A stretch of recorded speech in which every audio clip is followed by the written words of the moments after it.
आज हमारे साथ चिड़ी आश्रम से वेद भारती जी हैं।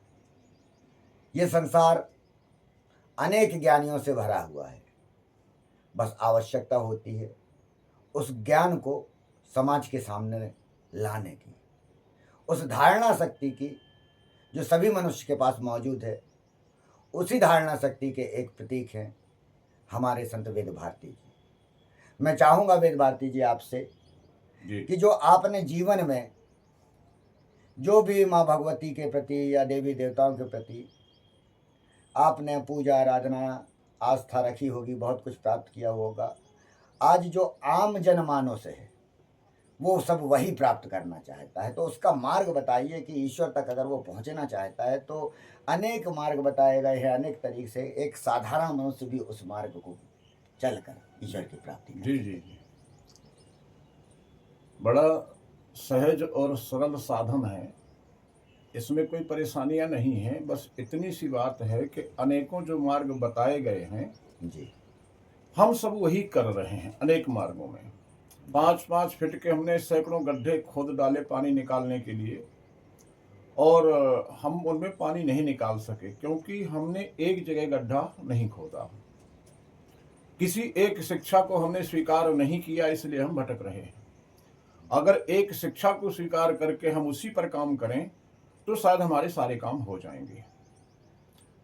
और देवी देवता की पूजा से सब कुछ मिलता है, जो आप चाहते हैं वो सब मिलता है, लेकिन वही नहीं मिलता जिसकी मानव को जरूरत होती है जी, और उसका जानना मनुष्य के लिए बहुत जरूरी है कि हम इस संसार में क्यों आए, हमें क्या चाहिए, हमें क्या करना चाहिए, हमें किसके लिए जन्म दिया गया है। इन बातों को हम समझ नहीं पा रहे हैं और हम वो कर रहे हैं जो दुनिया कर रही है।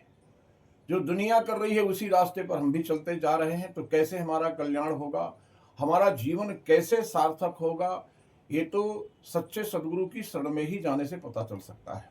तो वही मैं चाहूँगा कि आप वही मार्ग बताएं जो भटक चुका है व्यक्ति और अनेक मार्गों में चल भी चुका है और उसमें वो सफलता नहीं प्राप्त करी। तो इस समय आप ये सोचें कि जो भक्त है वो भक्त न होके टूटा हुआ इंसान है, जी उसको आपको जोड़ना भी है जी जी और जोड़ने के बाद फिर आपको उसको चमकाना है। तो उस तरीके से बताएं। भटकने की आवश्यकता बिल्कुल नहीं है, जी, भटकना जरूरी भी नहीं है। मत भटको, भटकने से कुछ भी नहीं मिलेगा और आपका जीवन भी नष्ट हो जाएगा, कुछ प्राप्त नहीं कर सकेंगे।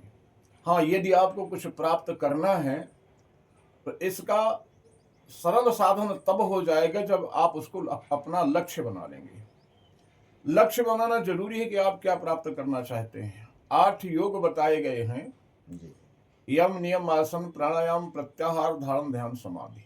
जी, किसी ऐसे संत के, किसी ऐसे योगी के पास आप पहुंचे कि जो सिर्फ 3 में ही आपका मकसद पूरा करा दे, और वो है धारण ध्यान समाधि। बहुत सुंदर, बहुत।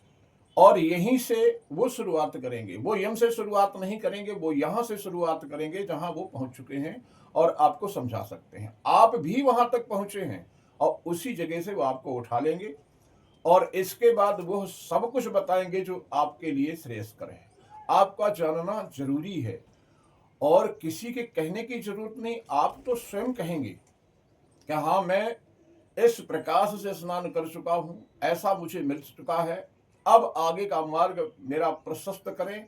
ये आप उन्हीं से कहेंगे और जैसा वो बतावे उसके अनुसार आगे चलने पर आपका भविष्य भी उज्जवल होगा और यह संसार फिर आपको फीका दिखाई देगा, वो अच्छा लगेगा जो आप देखना चाहते थे। वर्षों से जिसकी जीवन में तलाश थी वो इनके द्वारा मिल सकता है, तो आप उसे प्राप्त कर सकते हैं।